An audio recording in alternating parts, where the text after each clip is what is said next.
The memorial depicting World War I, or the First World War, on Soldiers Walk shows an American soldier holding his rifle, getting ready to throw a grenade. The memorial has two sides of information pertaining to this war that was known as the war that would end all wars. The First World War started on June 28, 1914, and ended on June 21, 1919. The United States did not enter the war until April 6, 1917, almost 3 years after the war started. Embedded into the walk in front of the monument are granite plaques paying tribute to local area veterans who served in this war. On the front of the memorial, you'll find the statistics of the countries involved in the war and the casualties suffered, which was a staggering number.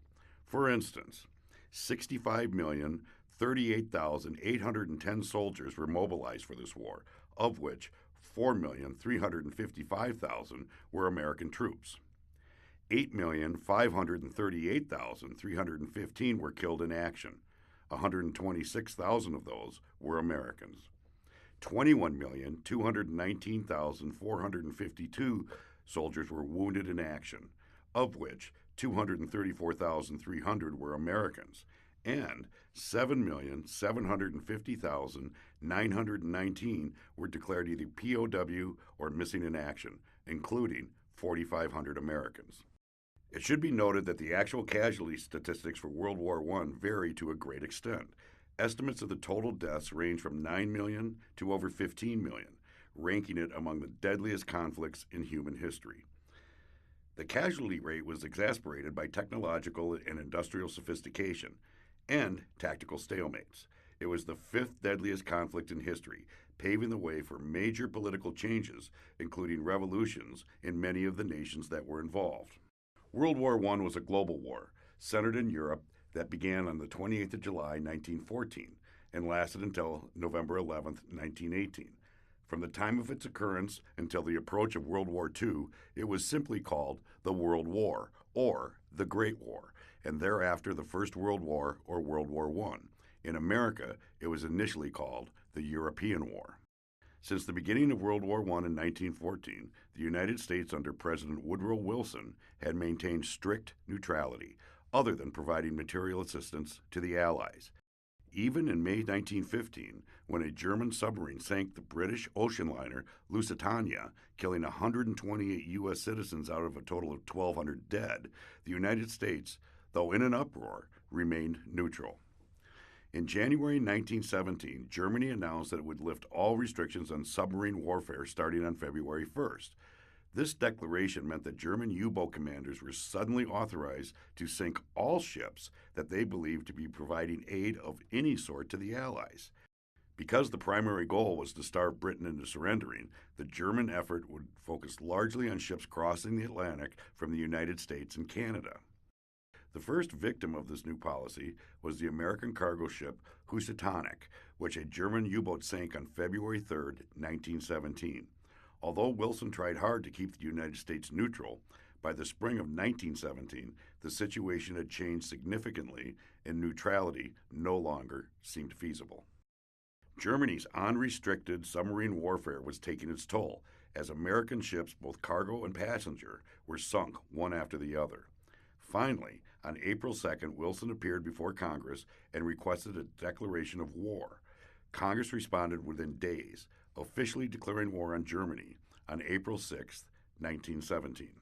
The war officially ended at 11 o'clock in the morning, the 11th hour of the 11th day of the 11th month of 1918. History notes this day as Armistice Day, which was celebrated in the United States until June 1, 1954, when Congress replaced it with Veterans Day. So what started it all? Though tensions had been brewing in Europe, and especially in the troubled Balkan region, for years before conflict actually broke out, the spark that ignited World War I was struck in Sarajevo, Bosnia, where Archduke Franz Ferdinand, nephew of Emperor Franz Joseph, and heir to the Austria-Hungarian Empire, was shot to death along with his wife by Serbian nationalists on June 28, 1914. The assassination of Franz Ferdinand and Sophie set off a rapid chain of events. Austria-Hungary, like many countries in the world, blamed the Serbian government for the attack and hoped to use the incident as justification for settling the question of Slavic nationalism once and for all. As Russia supported Serbia, Austria-Hungary waited to declare war until its leaders received assurances from German leader Kaiser Wilhelm II that Germany would support their cause in the event of a Russian intervention. Their main concern was that such an action would likely involve Russia's ally, France, and possibly Great Britain as well. In the end, the pitted Germany, Austria-Hungary, and Ottoman Empire, the so-called Central Powers, against Great Britain, France, Russia, Italy, and Japan, the Allied powers. After the assassination of Archduke Franz Ferdinand, an escalation of threats and mobilization orders followed the incident, leading by mid-August to the outbreak of World War I. The Allies were joined after 1917 by the United States. The 4 years of the Great War, as it was then known, saw unprecedented levels of carnage and destruction, thanks to grueling trench warfare and the introduction of modern weaponry such as machine guns, tanks, and of course, chemical weapons. By the time World War I ended in the defeat of the Central Powers in November 1918, more than 9 million soldiers had been killed and 21 million more wounded. The two nations most affected were Germany and France, each of which sent some 80% of their male populations between the ages of 15 and 49 into the battle. The war also marked the fall of 4 imperial dynasties: Germany, Austria-Hungary, Russia, and Turkey.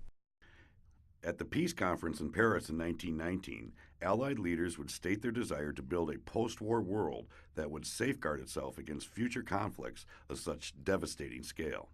The Versailles Treaty, signed on June 28, 1919, would not achieve this objective. Saddled with war guilt and heavy reparations and denied entrance into the League of Nations, Germany felt tricked into signing the treaty, having believed any peace would be a peace without victory, as put forward by Wilson in his famous 14-point speech of January 1918.